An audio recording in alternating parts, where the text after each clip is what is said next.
Imagine a message so potent, so unexpected, it could shake the foundations of a nation and challenge the will of its leader. In a world often defined by political maneuvering and military might, there are rare moments when spiritual authority confronts raw political power head-on. Have you ever wondered if there's a higher power, a moral voice, that can truly hold political leaders accountable? Or what happens when a nation's destiny, fiercely asserted by its president, clashes with a global call for truth and justice? This is the story of one such moment, a collision of worlds centered on President Ibrahim Traoré, the young, defiant leader asserting Burkina Faso's sovereignty, and Pontiff Leo XIV, the global spiritual leader of the Universal Church. A nation in conflict, a leader challenging the established order, and a moral voice attempting to intervene in the most unprecedented way. At the heart of it lies a shocking message from the pontiff to Traoré, carrying a chilling implication: truth, justice, fatal reconciliation? Could this message change everything, or is the path already set towards a fatal conclusion? Stick around to uncover the full story behind this unprecedented message. And if you're new here, hit that subscribe button and the notification bell. You won't want to miss how this unfolds. To understand the weight of the pontiff's message, we must first look at the nation at its center, Burkina Faso. Situated in the heart of West Africa, this landlocked country has long wrestled with the complex aftermath of its colonial past. Decades of external influence and internal challenges, from persistent poverty to deep-seated instability, had left the nation vulnerable. A growing, brutal insurgency in the northern regions had become a daily reality, overwhelming previous governments and fueling widespread frustration among the populace. It was against this backdrop of crisis and disillusionment that Captain Ibrahim Traoré rose to power in September 2022 through a military coup. His ascent tapped into a powerful current of national pride and a desperate yearning for security. Traoré, young and projecting an image of decisive action, promised a radical departure from the past. His core agenda was clear and resonated with many Burkinabe: to aggressively combat the extremist insurgency and, crucially, to stop what he vehemently described as the plundering of Burkina Faso's wealth by external forces. His stance was overtly anti-Western, particularly critical of France, which he accused of continued interference and exploitation. Traoré's vision was to build a truly self-reliant nation, one that controlled its own resources and charted its own destiny free from foreign dictates. His government launched intense military campaigns to reclaim territory from the insurgents. However, these operations, while demonstrating a new resolve, were accompanied by concerning reports of human rights violations, drawing criticism from international bodies and human rights organizations. This assertive, often confrontational, approach led to increased isolation from traditional Western allies, who conditioned aid and support on political reforms and human rights improvements. In response, Traoré's government strategically pivoted, actively seeking new international partners, looking eastward and elsewhere for security cooperation and economic investment, determined to secure the resources and support needed to build his vision of a sovereign Burkina Faso on his own terms. Standing in stark contrast to the political and military landscape was the enduring presence of the Universal Church. This global institution held a deep and significant following within Burkina Faso, woven into the fabric of society through decades of dedicated work. Beyond its spiritual role, the Church had historically provided vital social services, running schools, operating clinics, and offering essential humanitarian aid, often serving as a crucial source of support and moral guidance for communities across the nation. At the helm of this vast institution sat Pontiff Leo XIV, residing in the ancient city of the Vatican. Known globally not just as a spiritual leader, but as a tireless advocate for peace, justice, and the fundamental dignity of every human being, the pontiff watched the unfolding events in Burkina Faso with increasing concern. The reports reaching the Vatican painted a grim picture: a conflict escalating, civilians caught in the crossfire, and credible accounts of abuses from various parties involved, including elements within the Burkinabe security forces. The Vatican's perspective was one of deep humanitarian worry and a growing unease about the potential implications of the political trajectory under President Traoré. They were concerned not only for the welfare of the Burkinabe people but also for regional stability and the broader principles of human rights. However, responding effectively was a complex challenge. Traoré's government was fiercely protective of its sovereignty and deeply wary of any perceived external interference. Within the hallowed halls of the Vatican, deliberations were intense. How could the pontiff, a moral authority, intervene in a situation involving a sovereign nation led by a figure so resistant to outside influence?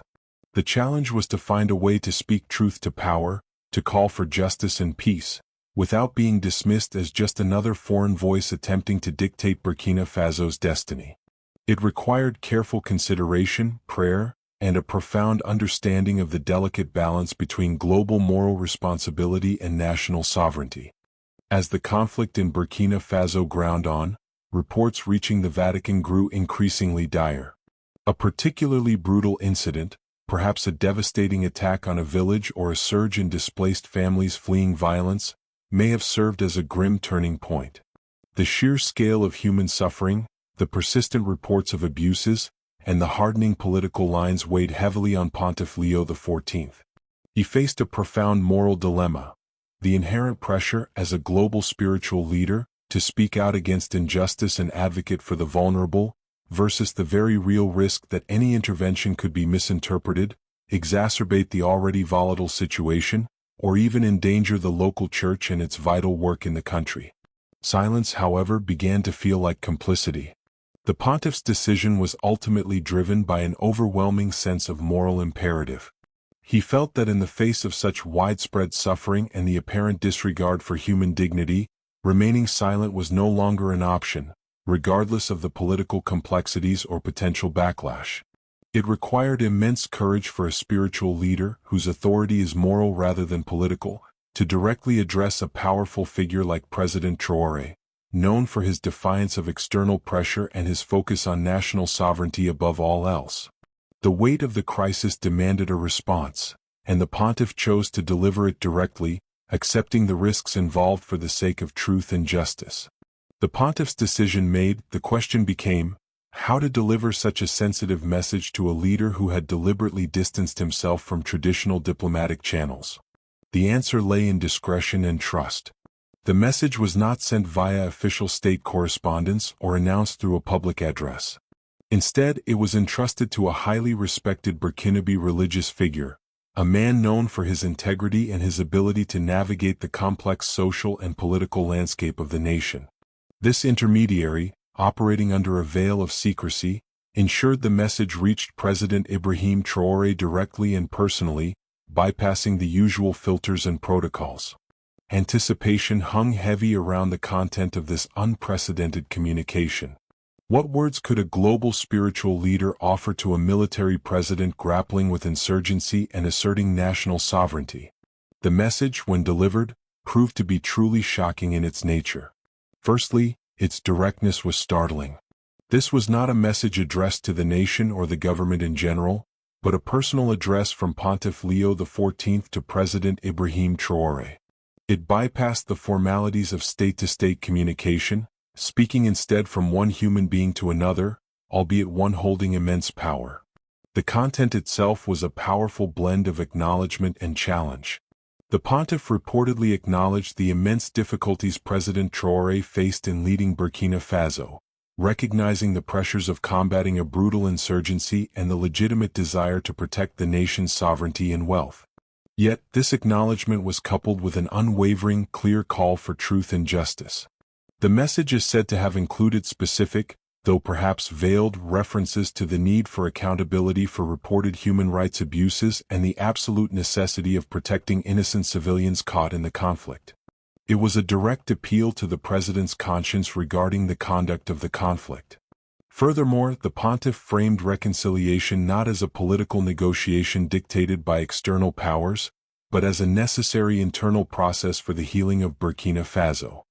He emphasized that true reconciliation could only be built on a foundation of acknowledging the truth of past wrongs and a genuine commitment to justice for all. And then the phrase that gave the message its profound, unsettling weight. The pontiff reportedly introduced the chilling concept of fatal reconciliation. This was not a simple statement but a loaded phrase, open to interpretation, hinting at the dire consequences of failing to heed the call for truth and justice. It was a stark warning, a moral challenge delivered directly to the man at the helm. But what truly elevated Pontiff Leo XIV's message beyond a simple call for peace was that chilling phrase, fatal reconciliation. It wasn't a question posed lightly, but a loaded concept demanding deep reflection. What could the pontiff mean by this? One interpretation suggests a reconciliation that comes too late. A peace achieved only after irreversible damage has been done, after the nation's social fabric is irreparably torn, and countless more lives are lost. A reconciliation so delayed, it's less a healing and more an acceptance of a tragic, final state. Another layer of meaning points to the painful, potentially fatal concessions required for true healing. For those in power, this could mean confronting uncomfortable truths about past actions, accepting accountability, or relinquishing control over resources gained through conflict. For the nation's identity, it might involve dismantling narratives built on division and acknowledging the suffering of all sides, a process that could feel like a fundamental, even fatal, challenge to the existing order. A third, perhaps more spiritual interpretation, hints at the moral consequences. Could fatal reconciliation refer to the spiritual or moral cost incurred by rejecting the path of truth and justice? A nation or its leaders choosing power and impunity over righteousness, leading to a fatal outcome for its soul or its standing in the eyes of a higher power. This phrase elevates the entire message beyond mere politics or conflict resolution strategies. It pushes the conversation to an existential level for Burkina Faso, suggesting that the choices made now are not just about winning a conflict or securing wealth, but about the very essence and future viability of the nation itself. What does fatal reconciliation mean to you in this context? Can a nation truly heal without confronting painful truths and seeking genuine justice? Or is a superficial peace ultimately a fatal one? Despite the discreet method of delivery, news of Pontiff Leo XIV's message to President Traoré began to ripple outwards, sending tremors through Burkina Faso and beyond. President Traoré's immediate public reaction was reportedly guarded, maintaining his usual posture of defiance against external influence. However, sources close to his administration suggested the message had a significant internal impact, prompting contemplation and intense discussions behind closed doors. Within Burkina Faso, the news sparked varied and passionate reactions. For many citizens weary of conflict and suffering, the pontiff's words, particularly the call for truth and justice, offered a glimmer of hope and validation. Religious communities discussed the message with fervor, interpreting its spiritual and moral weight. Among Traoré's supporters, reactions were mixed. Some viewed it with suspicion as another form of outside pressure, while others were perhaps quietly moved by the moral appeal from a figure of global reverence. The military ranks likely debated its implications for the ongoing campaigns. Internationally, the message became an immediate subject of intense speculation and analysis. Governments and political commentators dissected its potential meanings and implications for Burkina Faso's political trajectory and its relationships with the wider world. It forced a renewed focus on the humanitarian situation and the reports of abuses, adding a powerful moral dimension to the existing political and security concerns. This unprecedented communication from a global spiritual leader to a nationalist president became a significant talking point, compelling a broader discussion about the moral responsibilities of leadership in times of conflict and the complex interplay between national sovereignty and universal calls for justice. This seemingly isolated event, a message from a global spiritual leader to a president in West Africa, is far more than a single news item. It's a microcosm of significant political trends reshaping our world. We are witnessing a powerful assertion of sovereignty by nations like Burkina Faso under President Traoré, pushing back against the long shadow of colonial legacies and perceived external control, particularly from Western powers. This isn't just about one country, it reflects a broader shift where nations are actively seeking to control their own resources and chart independent courses, often looking beyond traditional alliances. Furthermore, this story highlights the complex and evolving role of non-state actors, such as global religious institutions, in intervening in political crises. Pontiff Leo XIV's message underscores the enduring tension between universal moral authority and the principle of political sovereignty. When does a global moral imperative outweigh the right of a nation to govern itself without external interference? This event forces us to grapple with that question. The implications extend beyond Burkina Faso. Could this interaction inspire other leaders facing similar challenges or adopting nationalist stances to consider the weight of moral authority? Does it signal a future where unexpected voices play a more significant role in global affairs, challenging the traditional dominance of state-centric diplomacy? This event serves as a potent example of how power is becoming more diffuse and how moral and political forces are intersecting in unpredictable ways. This story raises big questions about power, sovereignty, and morality. Share your thoughts on these political trends in the comments below.